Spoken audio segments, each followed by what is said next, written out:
Computer, yes. Hello, everybody. Today is November 11th, 11/11. It's a lucky day. And we're going to talk a little bit tonight about your girl gang. But before we get started, I just kind of want to hear from you guys since you've been doing the groups and masterminds for a while now. And I kind of just want to hear your takeaways from week one. How are you feeling? What are you noticing? What's new, what are you liking, what do you want to work on, that kind of thing. So does anybody have any good feedback from week one?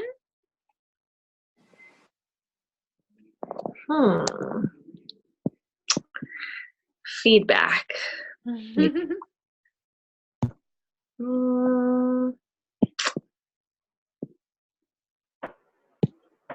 I feel like the group is very active. Yes. And I like how you added some Taylor's video today and a lot of things that when, people are busy and they can't necessarily do this kind of thing that's timed, that there was a lot to go back and read and look at. I like that. I thought that was really helpful. Yeah. So you're enjoying the different opportunities for more education. Yes. Mm-hmm. Cool. Awesome. How about you, Cassie? What do you think? I really like being able to post in the group with, workouts and, what we're eating and stuff, because then it just motivates me. Yeah. I'm not just doing it for myself. Or if I skip, oh, no one's going to notice, no one's going to care. Well, they're going to check in and see, are you okay? Or did something happen? Keeping me accountable to caring about me as a person. Yes, absolutely. You're part of a real team. I think that's what people have a misconception about with things online or virtual. But sometimes it's so hard to get everybody together. And we're going to talk a little bit about that. But one way to really connect with like-minded women is through this team. So I'm so glad that you're finding that extra layer of accountability and you're feeling supported in the group. That's awesome. How about you, Diane? What are your major week one takeaways? I know you had kind of a crazy week, so I'd love to hear kind of how you've been utilizing the group to your advantage. I thought there was a lot of engagement in the group, and there still is today. I keep getting notifications for everything, and I haven't been engaging myself, but I'm on the sidelines, so I'm still noticing it, but I haven't been doing anything really. Okay, what do you think's the biggest thing holding you back? It's not even anything holding me back. It's just the time. I haven't been been home. I woke up at 7 o'clock and I'm just driving back home now and still didn't have dinner. I just set up my home gym now. Oh, okay, good. So that's one good thing about the day. One thing for you, even in a chaotic day. It's just been so for crazy. Yeah. Awesome. Hi, Tracy. Welcome to the call. Hey, how are you? Great. How are you? Are you able to see me? I can see you, yeah, but I look like a dumpster fire, so I'm not. That's okay. Yeah. I doubt that you look like a dumpster fire. I like that terminology, though. Alas. So Tracy was our winner of the week. She was the challenger of the week, and actually all of you were very, very close by Tracy, but what kind of set her apart is not only was she checking in for herself, but she was checking in for others, kind of what Cassie was saying with the extra layer of accountability. She was commenting on other people's posts. She was providing value. She was posting her own tips and tricks and content that was made to help the group, and even I was benefiting from those. So thank you, Tracy, and congratulations. Sure, thank you.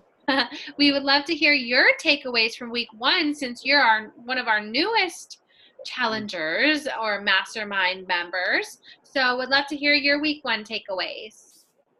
Yes, please. What are my week one takeaways? I feel like I actually maybe have been working out less consistently this week than before, but it's because I literally a week ago was like, I'm going to start a business because that seems like a reasonable thing for me to do. So I've been really feeling empowered to do that. And I've been focusing on that, but I feel like I've been taking the focus that I'd previously been on working out and I'm using it there, which for better or worse is what I've been doing. Sure. But I think a component of that is probably that you've dived so deeply into personal and professional development that you've been enlightened to be able to do that and start your own business. So Definitely. while, maybe you're not as religious about working out, you're still growing. And that's what's important. And you're working on your nutrition. Fitness is only one component. I know sometimes maybe our name at Team Lifelong Fitness is a little bit of a misnomer. It should probably really be Team Lifelong Wellness because it's so much more encompassing than just a daily workout, right? I mean, it goes to everything we're consuming, and that goes for nutrition and positive vibes and our personal development and that positivity. So cool. Very good. Anybody else have anything else to mention about week 1 before I dive into some of this content? Cool. All right. So we're going to make this interactive. Who by show of hands, or you can just say yes or no, feels like they have a really close girl gang? No. No. Justine, yes? I do. Yes. Okay. Diane. I guess, I don't know. Not like super tight, I guess. Okay. I feel like mine is growing and it's stronger now than it probably was 5 years ago. Yeah. Awesome. Yeah, that's true. Cool. And for those of you who do have a girl gang, like what would you say your number of like trusted girlfriends may be? 3. 3. There's nothing wrong with that. I'd say less than 10, but probably more, probably between 8 and 10. Nice. But we're not all in the same gang. Yeah, and that's okay to have separate gangs. Yeah. Diane, how about you? Probably have 5. Nice. And Tracy? I mean, there's probably I would say a dozen people I would say I'm close friends with, but only 3 would know if I had a miscarriage. Oh, that's a good way to put it. Like the serious stuff in your life, there's only certain people you feel like that trusting with. Yeah. Okay. Cool. So 3, somewhere from 3 to a dozen, but 3 really close ones. I like it. Yeah. Yeah, and I would probably say the same. While I have a lot of acquaintances and I have a lot of friends, I do have this trusted circle that I have now been expanding on, especially with building this team, this tribe, and I feel very grateful. And I want to kind of share what I've learned along the way. Justine can attest to this because she's been my friend the longest out of everyone here. Justine and I went to high school together. So we both have had our fair share of girl trauma and drama in those difficult middle school, high school years. College, not so much, thank goodness. I felt very supported. I was very lucky to finally find that core group of people in college. But it took a lot of personal development and soul searching to really get over some of those things that had happened, whether it be bullying or, exclusion or cattiness or drama, whatever it may be. I know we've all probably lived through that. And thank you for not being those people. I know you guys are all here because you're working on yourselves. You're becoming the best versions of yourselves. And I don't surround myself with people like that. So thank you for being light bringers essentially, and for, helping other women feel empowered and supported and inspired. So thank you guys for doing that. So for those of you who do feel like you have a core group of girlfriends, and I would say that you do. I think 3 is an adequate number. If you have more than one girlfriend, you have a girl gang, okay? So don't feel bad if you're not that person who doesn't have 20, best friends at their bachelorette or, whatever, all these pictures you see on Instagram. That's not reality, right? You can't possibly be that close to 20 people. So don't feel bad if you can only count your best friends or your core group of people on one hand. So for those of you, all of you who have a girl gang, how often are you getting together with those girls? So that's the thing that stinks, is that I don't live, not a single one of my close friends lives like in the same city that I do. Right. So that part kind of stinks. So we talk a lot, but I would say hopefully at least once a year, maybe more for like the people the few that I have that are like within like 2 hours, 1 to 2. I have a few in my girl gang that are like 1 to 2 hours. And so I'll see them probably, maybe like every 2 months. Sure. But that is like the kind of sad, crappy part. Sure. I mean, I don't get to see them more. So we have to rely on social media and talking and that kind of thing to like just, talking over the phone, texting, all that, just to stay up to date. But I try to make an effort to see them all at least once a year, hopefully more. But like, that's like kind of like, I'm trying to make that like my minimum. Yeah, I think that's a good goal. And honestly, I think you do a pretty good job with maintaining your relationships as far as being intentional about creating time for those important people.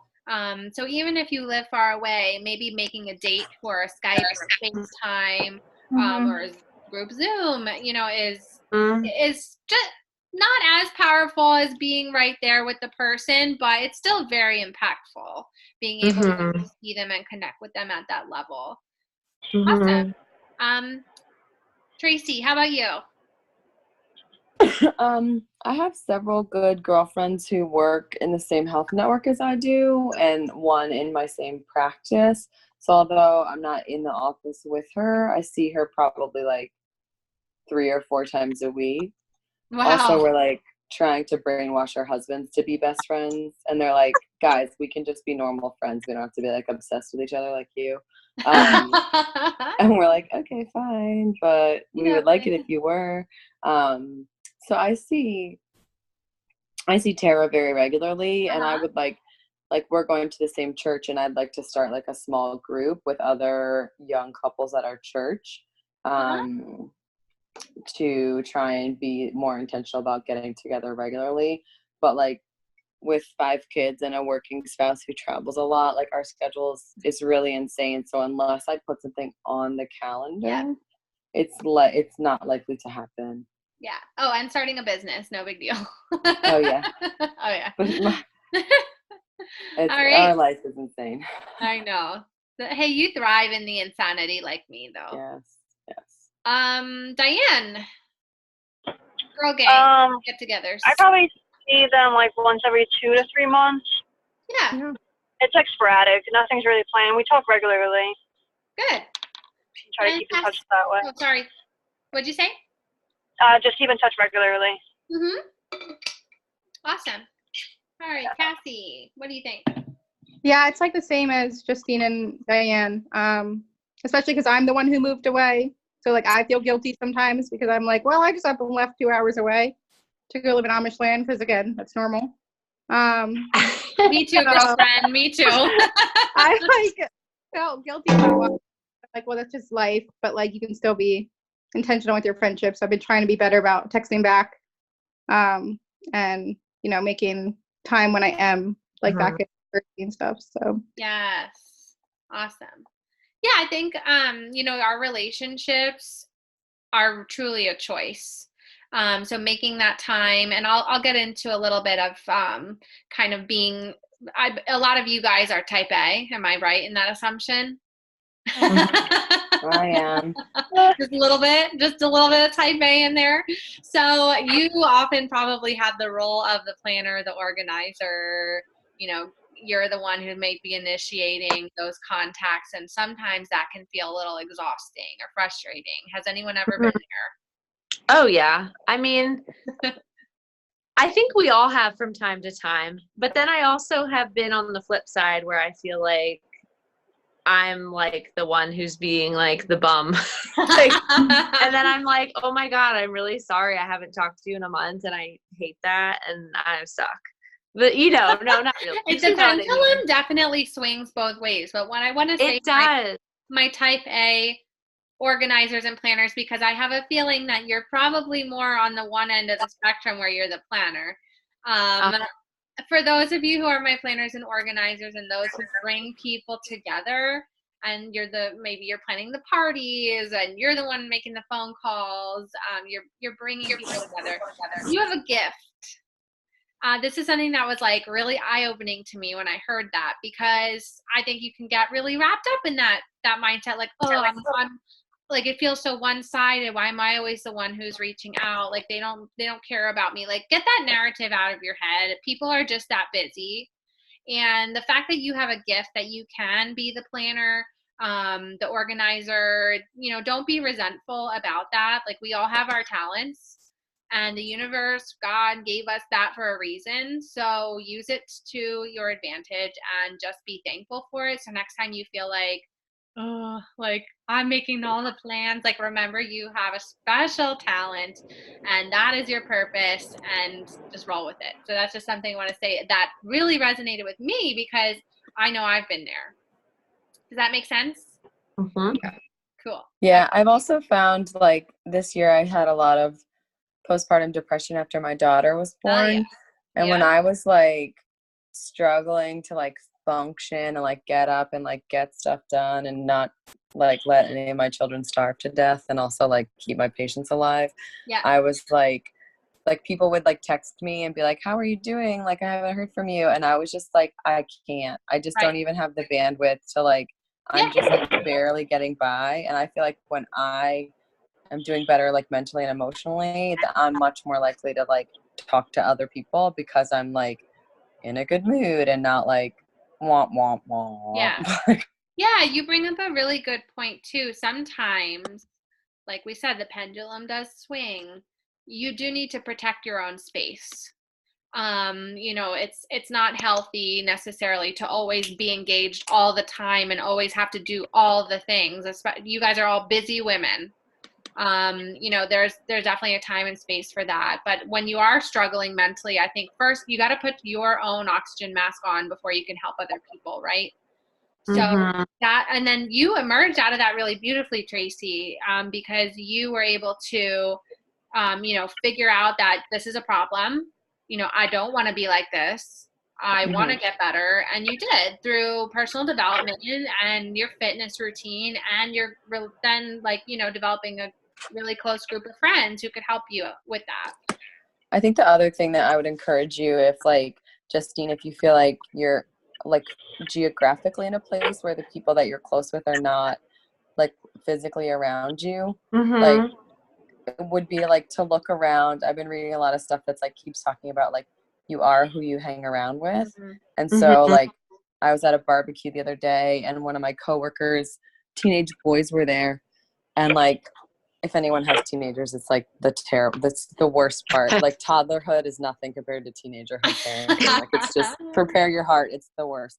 But like her sons were just so polite and they were playing with all the little kids and they were like saying please and thank you and like cleaning up. And she's like works in my practice, but not like in the same office as me. Sure. And so a couple weeks later, I just emailed her and said like, hey, I was really impressed with your kids and like, I want to know what you're doing well. Would you meet me for coffee? And so she was like, yes, thank you. Like she was so excited. And so I'm going to take her to coffee on Thursday morning on my way to work, and it's going to take half an hour. And I'm just going to be like, help, like, how do I make my kids not the devil? Yeah, that's great. And I will say that I do think it is really important to like you said, even if you have friends that don't live close to you, making sure you have people to physically spend time with is important. And I actually did join like Bumble BFF. I don't know if you guys ever heard of that. No. It's Bumble, but for girls to make friends with other girls. So yes. It's really cool. That's amazing. I joined it in the summer because my husband started he started a new job last year where he works weekends and I don't have anyone here. So literally I'm a very social extroverted person. So I wasn't like worried about I knew I was fine with putting myself out there, but I just got to a point where I was like, I have to, because I literally have no one to hang out with. Yeah. And I met a really nice friend on there that I like see at least once a week. And I guess she's great, but we're still kind of getting to know each other. And so she's a really good person. Like, we both value the same things. We both like fitness. We both like brunch. We both, we're just both, she's a teacher and I'm a pediatric OT that works in the school. So like we just have good vibes together. And That's so cool. So important. I guess when you first asked about like who my close circle was, I just immediately thought of like that, like the lifers, like the people that I'm like, but there is like a lot of value in that friendship that I form with her. And it's the same for her because she also was like seeking out friends. And I would recommend that to anyone because it's totally not weird when you're both like, it's not weird putting yourself out there, like saying, hey, I need to make friends, when somebody else is also like, me too. Like, so you're hanging out because you both want to make friends. Yeah. So that's a really cool thing. That. And it's kind of funny. Like, my husband we joked when I first joined because I felt like I was dating. I was like, I'm nervous, but like, it was super, like, it was cool. And so that's a really good resource to meet people. Do you have to swipe? Like, if someone was like, you do, I hate dogs, would you be like, nope? You do. Well, because their profile comes up, and if they have things on it, like if they're like, I like if their interests aren't like similar to mine, I'm probably gonna be like, okay, like I'm sure you're nice, but we're not gonna get along because I don't like I don't like playing video games, for example. Yeah. So if that's like your main thing, I'm like, but if you're like, I like going to the dog park and doing yoga, I'm like, oh sweet, let's be friends, so I love that. That's such a great idea. And yes, for those of you who do live in faraway places, it can feel very isolating. Even I moved like half an hour from my old house, and even that it was totally different because I didn't have the same neighbors. And even though Derek grew up in the same school district we moved to, and I always I used to be very envious of him because his friend group was like 14 deep. At any given moment, he could text any of his friends and they'd be right here because we all live in like a 10-mile radius. It's ridiculous. But for the girlfriends, it's taken a little bit of time for us to nurture those relationships because we are outsiders. We didn't go to that high school. So I'm very thankful that his friends have really nice wives and girlfriends that we do get along. But some of the other things that I'd recommend, if you're struggling with where you live, something that I've seen Justine do is she's put herself out there as well. I mean, she joined a bar, like BARRE class. Yeah. She joined a book club. Tracy joined a church community. So think about the interests that you have. So if you have a dog, like get out to the dog park, like don't stick to your neighborhood, or if you have specific interests, like try to get out there. I know time is very limited, especially those of you who have kids or who are in school or whatever, but maybe you don't have to do all those things I just listed, but maybe just focus on one, putting yourself out there and doing the hard thing and getting a little uncomfortable. And I think you'll find a lot of rewards from that. So that being said, relationships, there's a lot of science behind good relationships. They help release the happy neurotransmitters, right? Like they truly have proven health benefits. Who has that feeling like after a good weekend with your girlfriends? Like, it's so restorative and balancing, right? So if we could just recreate that in even little snippets, it's going to impact our health in a really beneficial way. So, you might not be able to make that weekend escape or that week escape, but if you can just connect on these little Skype calls or, whatever, or when you see something that reminds you of one of your really close girlfriends, like make it a point to message them, make it a point to call them. Just be intentional. It literally takes like 30 seconds to send a text message to say, hey, I saw this flower that I remember we used to be in your backyard. I maybe think like a lame example, but you get the point. Just take that extra like 2 seconds to nourish those relationships, to cultivate those, and like be the bigger person and do it, because believe me, like the karma will come back and it'll be so great if you nourish those relationships. One of the excuses I hear a lot about people who, are struggling with maintaining their relationships or finding the right girl gang, is they often will feel guilty, especially moms. Mom guilt is real. They'll feel guilty about getting together with their girlfriends, or maybe, they're with their spouse all the time and they feel guilty about leaving their spouse or something like that. But this is a really interesting analogy I heard too. It's like, you don't feel guilty about putting gas in your car, right?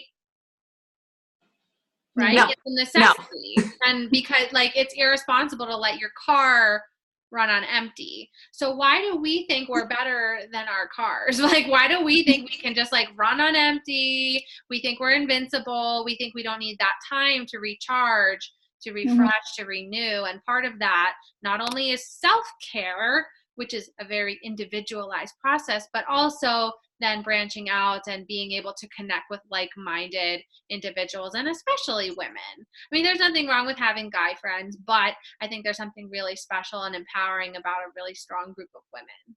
So you guys are rocking it. So I just thought that was kind of eye-opening to me, is so many times I'll be like, oh, I don't want to leave the baby for that long or whatever. And then I just get over myself and say, like, I'm going to be so much of a better mother and spouse if I take that time for me and to nourish those relationships. Like, I always come back a better human. So that's some extra 2 cents. What else did I want to say about girl gangs? I have thought. Oh, sorry. No, hit me. So just based on everything we were just talking about, and something that I feel like I've really embraced in the past few years, and I almost feel like it's like this, I don't know if it's like a maturity thing that I've experienced. Not that I was like immature before, but I almost feel like moving and being far away from people has kind of given me a different lens on how to like properly nourish friendships, especially when they're far away. And I think a huge thing that I've learned is that it's just like a romantic relationship where there are times when you need to give more, like that the friend has something going on in their life that you need to be the one to go visit them, go reach out to them, go basically do a little bit more. And it's not like keeping tabs. That's the big thing. Not like, oh, well, I visited you like 3 times and that's not no score. Exactly. And I find myself feeling so much like joy when I know that I like did something, like I went and visited my friend, or like I traveled to go see them, or I did the thing, because I know like that not only do I want to see them, but like they really need me to just do that right now. Yeah, absolutely. That's something that I've like really been, I don't know, like I've just really been able to like learn and realize, and I feel like it's made my friendship stronger, and I feel like it's made my friends, know that not that they didn't before, but like know that I'm a good friend to them. Yes. And you don't take them for granted, I think, when you do live far away. You really cherish that time, even if it does take, that extra plane ticket, or, what that detour on your route home, or, whatever it is, to nourish that. Yeah. So yeah, just something to think about. Absolutely. Anybody else have thoughts on that before I move on? We good? Okay. So one of the other excuses I hear too is like, oh, I don't trust girls. Girls are mean. Right? Like you hear that all the time. Like some of them are. They definitely can But be. that's because they're people, not because they're girls. Very true. Some very people true. are mean. But I think women in particular are very competitive. Like, yes. You don't really hear guys talking about like, oh, that dude's so mean. Like, you know what I mean? Like, it's just like a girl thing. And I think, you know, if you're having trust issues, or if you think that there's mean girls, or you don't think there's quality women out there, I think that's completely false. I've had my fair share of mean girls, believe me. And I've probably been a mean girl once or twice in my life. Like, let's all be honest about that. But, you know, what's the story you're telling yourself? Like, are you saying like, oh, I'm not likable, or oh, I'm an introvert, I can't make new friends? Like, get rid of those old stories and misconceptions in your head. Like, you create your own reality, and you have to ask yourself, like, what is it about me that I'm attracting the wrong tribe? So your vibe attracts your tribe, right? So if you're sending positive vibes, light, love into the universe, it's going to be really hard to attract mean girls and negative people. So if you are sending out those good vibes, like, and you're surrounding yourself, like Tracy said, if you're surrounding yourself with people you want to be like, with people you want to level up like, with people that you want to become like, you know, I heard a quote too, you're the sum of the 5 people you spend the most time with. So make sure that those are quality people. And build on those friends. So if somebody else, you know, really you admire them, like maybe you can have an opportunity to kind of slide into their friend group a little bit and connect with like-minded women who you want to be able to rise your vibe with. Does that make sense? Yes. So has anybody had maybe you're about to go down this road, but I'm just curious because I've experienced this. Has anybody had a friendship that maybe at the time you didn't realize it was just kind of like a on the surface friendship, but maybe at the time you felt like it was deeper, and then that friendship fizzled out? Oh my gosh, yeah. And then, like, I'm just curious, like, you know, not to like, you know, throw shade at people that like, like, you know, not throwing shade at like these people that I'm no longer friends with, but I actually recently had that happen with a few of my friends from grad school. Nobody that anybody here knows, but like in grad school, we were like super tight, happy hour all the time, like did projects together. And then the immediate like 1 to 3 years following, really close. And then all of a sudden it kind of fizzled out. But I also like simultaneously kind of realized like they weren't really, the vibe was not what, it wasn't a good vibe. And it just kind of like naturally happened. And I kind of mourned it a little bit. Like, I think it was more like the good times, but I knew that it wasn't like a good actual friendship. So I'm just curious if other people have experienced that. Yeah, I have. I think it just in moving and changing workplaces so many times, like you think you're so close, which maybe during that time you were, because you were in the same place, like reaching for the same goals. And then I think it's natural. So. Yeah, but it's hard. Yeah, it can feel bad at the time. I feel like, oh my gosh, then I feel like you kind of, I don't know, I've kind of realized like I was kind of done with the friendship, but it was almost like you're breaking up with someone because you're kind of like, I don't really like you anymore, but I can't let go, you know? It's not you, it's me. But you're like, and then, it's the same kind of feeling where you're like, I can't really let go, but it's over. And you know? And also, I think type A girls, you feel like a failure if that friendship like doesn't work out. Yeah.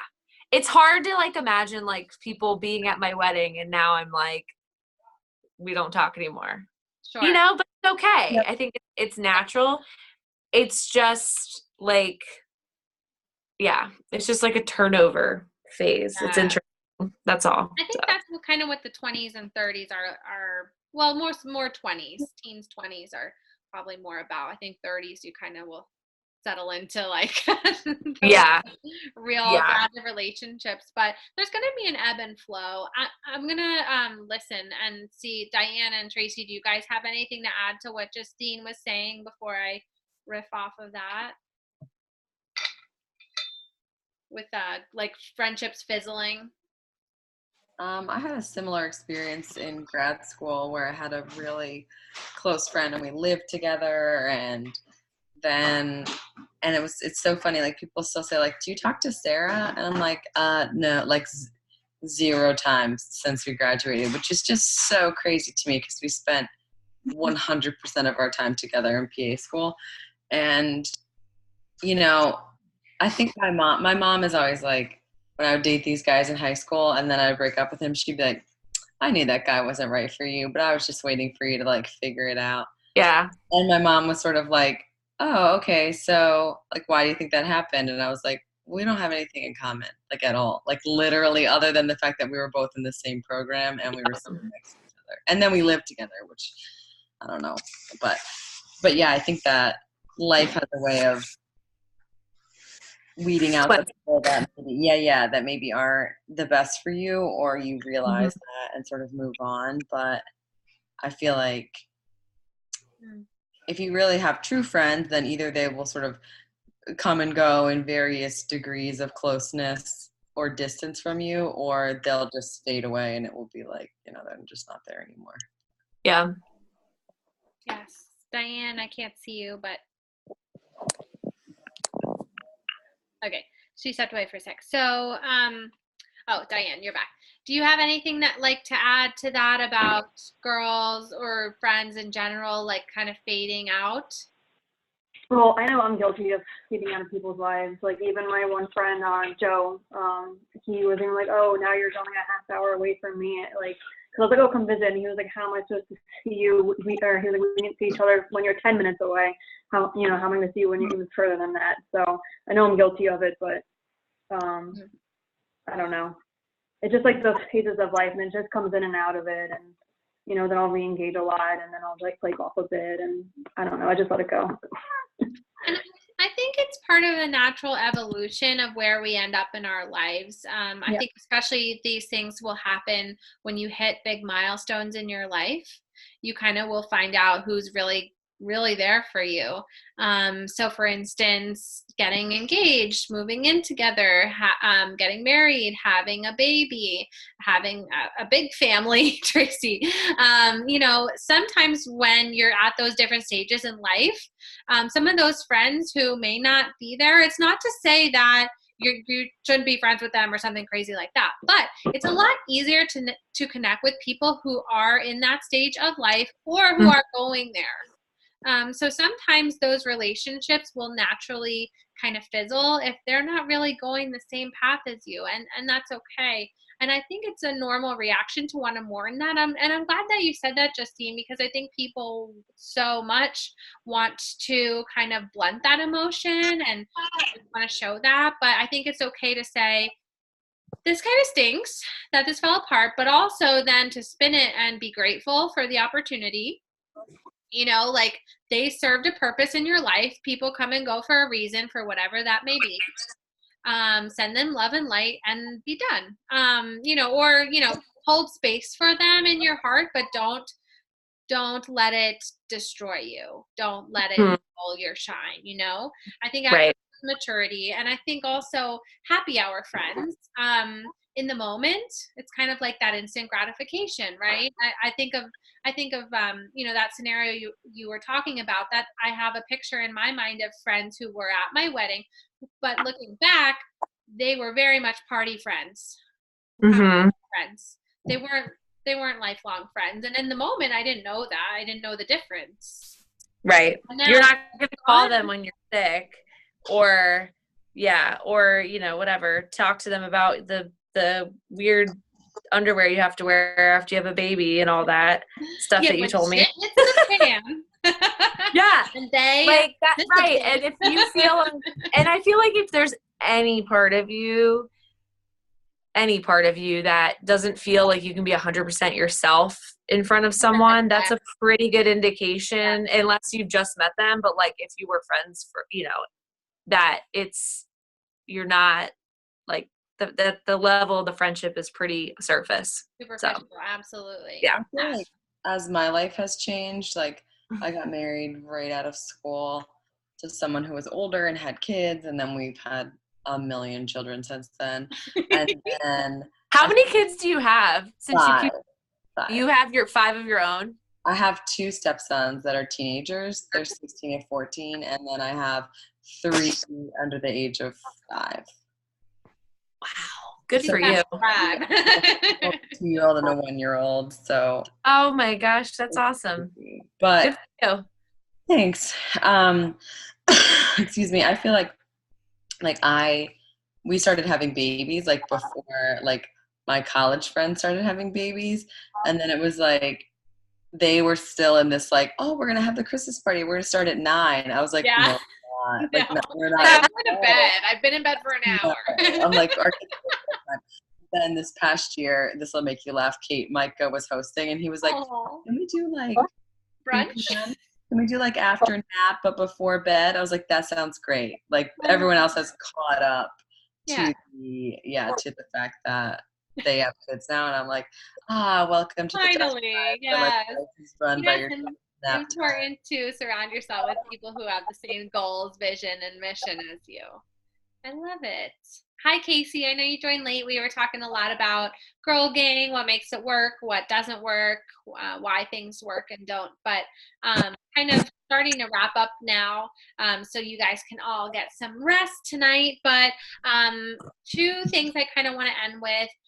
When you think of like your avatar, so kind of that person you're aspiring to be or connect with, I want you to write down now, if you have a paper and pen, like the top 5 characteristics that like would make you excited about making a new friend. So just take like a minute or 2 just to write down, like seriously, like off the top of your head, don't think about it too much. Like what are like your top 5 things that you want to see in someone in your tribe?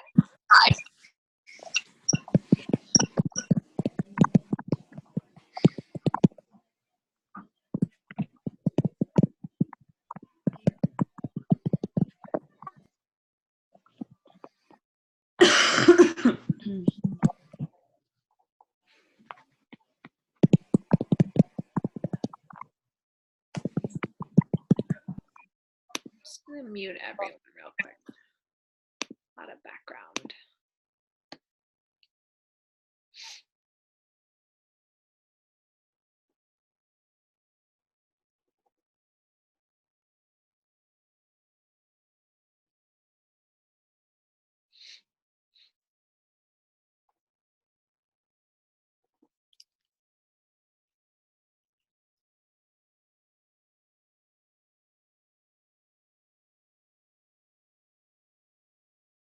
Okay, I'm gonna unmute you guys. And does anyone have theirs ready to share? Mine were gracious, generous, compassionate, easygoing, and adventurous. I love it. Who's next? I have great sense of humor because I'm super weird and I need someone that can be weird with me. Yes. Ambitious and career driven. Adventurous, DT travel, down to travel. Like someone that you could just be like DTT, I like that. DTT, like, hey, there's this thing going on in Miami. You want to go? And they're like, yep. Like that excites me. Like someone that's equally as YOLO as me. Yes. Thoughtful and caring, and then also compassionate. Yes. Awesome. Cassie. I put authentic, compassionate, also funny, honest, and down to earth. Nice. I love it. Casey. I put supportive, loyal, straight up, funny, and go with the flow. I love it. Go with the flow. Yes, so important. And Diane.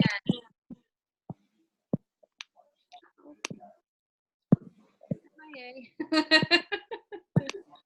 right, we'll go back to her at some point. Okay. I love that. So mine, I guess I kind of messed up my own assignment because I did like more objective things. So I did like healthcare. So I guess that would be more like people oriented, people centered, selfless. Mm-hmm. I put fit mama. So I guess people who are looking to better themselves. Dog mom. I guess that goes with compassionate, loyal, caring, responsible, adventure. I put on there too, and married, like family oriented. Yeah. Cool. All right, so then I'm gonna leave you guys, let you get to bed. My call to action for you for this week is to reach out to 3 new people who you are interested in potentially getting in your girl gang. And I know that sounds kind of like serious, like it's a tryout. It's not. But I want you to get a little bit out of your comfort zone and try to consciously and actively and intentionally surround yourself with people who you want to be like. So it doesn't have to be like creepy or stalkerish or anything like that, but just try to make a connection with someone who meets those qualifications just listed, and see where it goes. And we'll talk about it a little bit next week, or you can text me at any point. I can start a thread with you guys who are on the call tonight. I do plan on posting this to the group. Again, it's a private link, so anything that you said here, it's confidential. Don't worry about that. And what else? Oh, there's a vision board workshop coming up on, I believe, January 11th weekend in the Reading, Lancaster area. So please stay tuned. And then trying to plan a Team Lifelong retreat for July. So stay tuned to that as well. So actually see your girl gang. So thank you so much for being part of my girl gang. I love you guys. I'm going to stop recording.